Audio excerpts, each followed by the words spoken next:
di mana kita taruh, kita letakkan, kita lempar ke danau.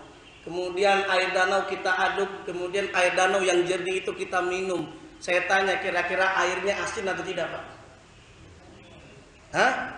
Ustaz, asin nggak? Tidak asin. Apa simbolnya? Simbolnya kalau kita menghadapi masalah dengan lapang dada, walaupun berat rasanya, tapi tidak terasa ujian dari Allah Subhanahu wa taala. Masalah ujian dari Allah ibarat pukulan. Kalau bapak-bapak sampai detik ini sayang terhadap istrinya, istrinya sayang terhadap suaminya, istri memukul dengan kasih sayang, saya tanya, bapak marah nggak kira? Tidak marah, justru dibalas dengan cinta, sayang yang sangat luar biasa. Demikian halnya kalau kita mendapatkan pukulan dari yang kita cintai, yaitu Allah Subhanahu wa taala. Kita diberikan ujian, masalah, musibah. Hendaknya seperti sang pecinta itu, suami istri yang sayang terhadap pasangannya, ketika dipukul oleh Allah dengan ujian, musibah, kita ditegur. Justru bukan kita marah kepada Allah, kita semakin sayang, kita semakin bertakwa, beriman kepada Allah Subhanahu wa ta'ala. Ini yang perlu kita ingat. Hadirin yang dimuliakan oleh Allah Subhanahu wa ta'ala, Allah telah menegaskan, kalau ada masalah pasti ada kemudahan, ada solusinya. Dalam surah Al-Insyirah Allah telah tegaskan ayat 6 dan ayat 7 itu diulang-ulang kan? Apa Ustaz? Fa inna ma'al usri yusra. Sungguhnya setelah kesulitan adanya kemudahan. Adanya masalah pasti ada solusinya.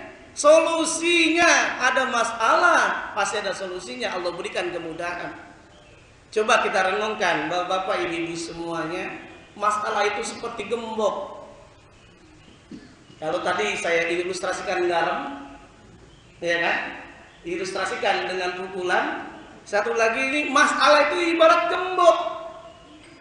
Kalau kita beli gembok, kira-kira ada kuncinya nggak kira-kiranya, Ustaz Asril? Pasti ada.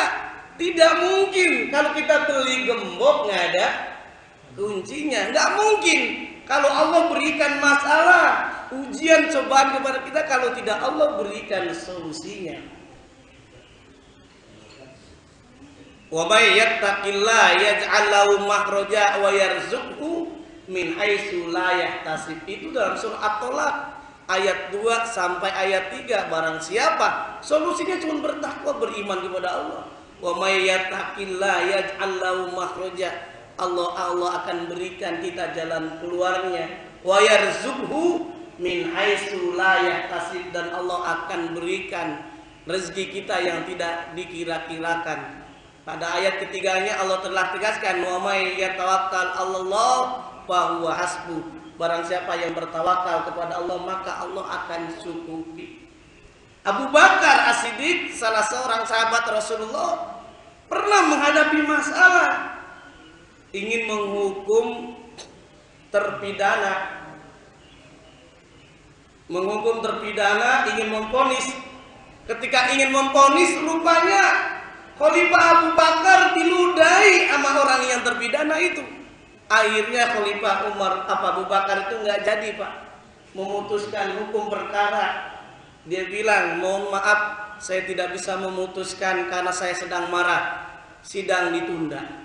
Apa maksudnya? Ketika ada masalah, kalau kita marah, janganlah mengambil keputusan.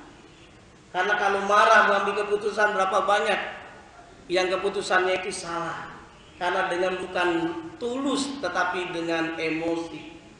Bapak-bapak, hadirin hadirat yang dimuliakan oleh Allah Subhanahu wa taala, oleh karenanya mumpung Allah berikan musibah, tak lain dalam hadis yang diriwayatkan oleh Imam Bukhari, kenapa manusia diuji oleh Allah dengan berbagai macam cobaan, dengan kesedihan, berbagai macam yang lain-lainnya, kecuali Allah hapuskan dosa-dosa kita. Itu indahnya adanya masalah. Illa kafarallahu khotoyahu, kecuali dosa-dosa orang Islam yang mendapatkan masalah Allah hapuskan. Barangkali ini sekitar pengantar untuk diskusi kita tentang indahnya masalah kalau kita sikapi dengan lapang dada ketika mendapatkan masalah. Justru bukan kita berburuk sangka kepada Allah, justru kita akan semakin kreatif yang Allah tegaskan dalam surah Al-Mulk ayat 2. Kenapa Allah berikan musibah? Liyabluwakum ayyukum ahsanu amala, agar kita semakin kreatif. Sebelum ditutup untuk nanti kita diskusi, renungkan satu lagi kasusnya. Kita bisa belajar dengan Jepang. Jepang tahun 45 mendapatkan masalah nggak kira-kira hadirin hadirat? Dibombardir, hancur negara Hiroshima dan Nagasaki. Tapi dia akhirnya membuat etos kerja yang luar biasa, disiplin dalam berbagai kegiatan masyarakatnya sampai sekarang bisa menguasai teknologi. Jakarta banyak masalah nggak kira-kira Pak? Justru dengan banyak masalah timbul kreativitas ide-idenya. Apa diantara masalahnya? Banjir. Justru semakin kreatif, dibikinlah BKT, gorong-gorong dan lain sebagainya. Macet, semakin kreatif kita dengan adanya masalah, bikin busway, 3-in-1, MRT dan lain sebagainya. Wallahu a'lam, nanti akan kita lanjutkan dalam diskusi. Assalamualaikum warahmatullahi wabarakatuh. Assalamualaikum warahmatullahi wabarakatuh. Bapak Ibu hadirin hadirat yang dimuliakan Allah Subhanahu wa taala. Demikianlah paparan yang telah disampaikan oleh Bapak Ustaz Muhammad Zain, di mana tema kita pada kesempatan hari ini yaitu indahnya masalah, indahnya musibah. Luar biasa, masalah bisa menjadi indah, musibah bisa terasa indah. Bagaimana kita menyikapi masalah tersebut sehingga terasa indah. Baik Bapak Ibu sekalian yang dimuliakan Allah Subhanahu wa taala, saya yakin setiap kita pasti punya pertanyaan, karena mungkin setiap orang pasti punya permasalahan. Dan dalam kesempatan yang berbahagia ini, jika ada yang ingin bertanya, menyampaikan pendapat atau pernyataan, dipersilakan. Ya, kepada Bapak Haji Wiryono dipersilakan. Itu kapan?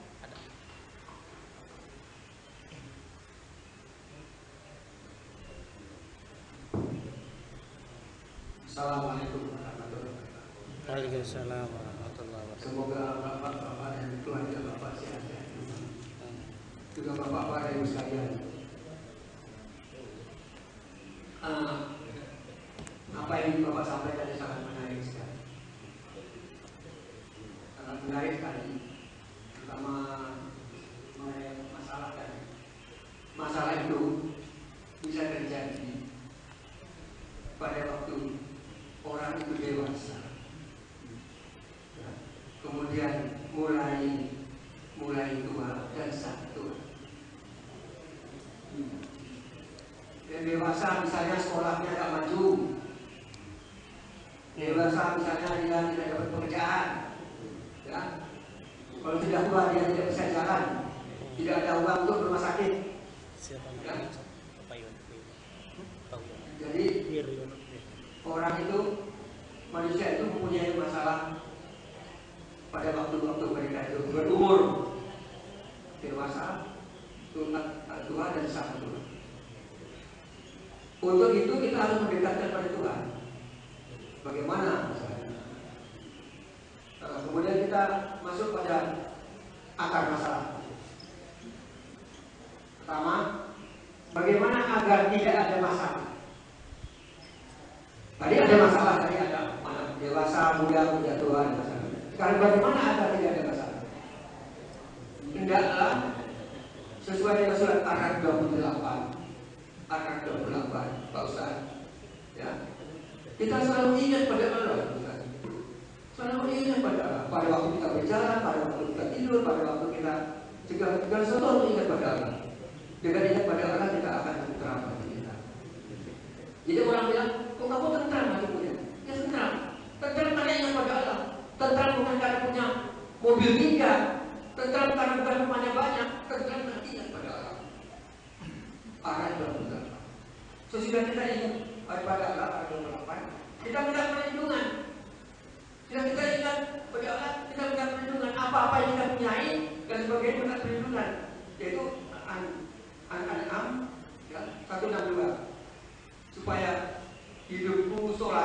matiku dan sebagainya adalah Allah yang ngatur. Matiku itu supaya kalau sudah tua umur 80 dan 79, 75 sekarang, kepingin mati aku, kepingin mati di Bekasi belum tentu, kepingin mati di Medan belum tentu. Itu Allah yang ngatur. Tapi manusia kepingin, aku matiku yang benar yang enak. Di zaman pahlawan itu gak enak zaman pahlawan, padahal dia bukan pahlawan. Matiku sudah susah. Akhirnya apa yang perlu kita lakukan? Apa yang perlu kita lakukan? Satu, kita harus bersedekah Pak, waktu masih muda Pak. Bersedekah, memberikan zakat, infak. Selama ini dompetnya masih penuh, dompetnya masih penuh harus ada disiapkan. Sedekah kalau kita ketemu di jalanan, orang itu tidak minta kita kasih. Jangan jadi pakai bos saja. Kemudian sesudah kita berbuat baik, kemudian al-Isra 37, jangan sombong. Kalau kita sudah punya pangkat tinggi, pangkatnya jenderal, misalnya kita sudah oleh sama teman-temannya yang lama. Ya. Kemudian akhirnya yang perlu kita sebagai manusia harus sabar Pak, harus sabar. Ya, Al-Baqarah 153, sabar Pak, sabar dan sholat terus kalau di hari sabar. Demikian Pak keterangan tadi. Wassalamualaikum warahmatullahi wabarakatuh. Waalaikumsalam. Oke, berikutnya ada lagi? Ada pertanyaan berikutnya atau ada pernyataan? Pak Wid, pernyataan Pak Wid ya? Ya, Pak ini, Pak Hashim, Pak Santoso. Ya.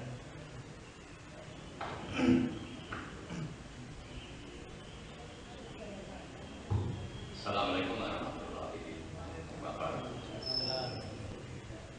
Pak Sen, saya mau menanyakan sesuatu yang berbalik. Orang memaknai masalah itu adalah musibah dan kesulitan bagi diri. Seperti Pak Wir mengucapkan masalah itu adalah yang duniawi. Nah, tapi manusia tidak pernah mengenal mengenai masalah itu yang dari kebahagiaan.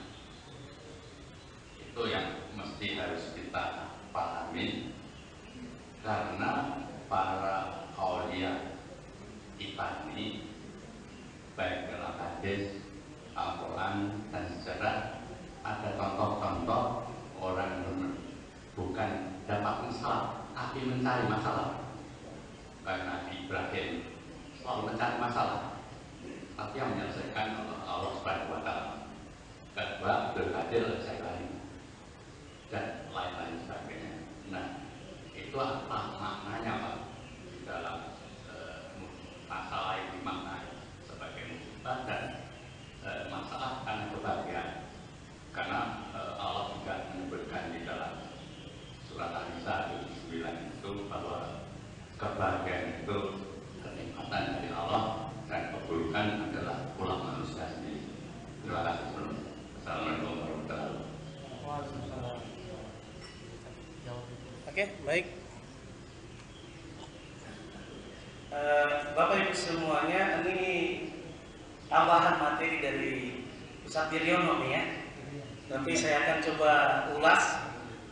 Yang jelas, Bapak-bapak kalau pernah belajar baca buku manajemen, itu ada kajian namanya problem solving. Dalam kantor juga sama, namanya problem solving, termasuk dalam pengambilan keputusan, decision making. Saya kebetulan ngajar mata kuliah PSDM, problem solving dan decision making, pengambilan keputusan. Nah, yang disampaikan oleh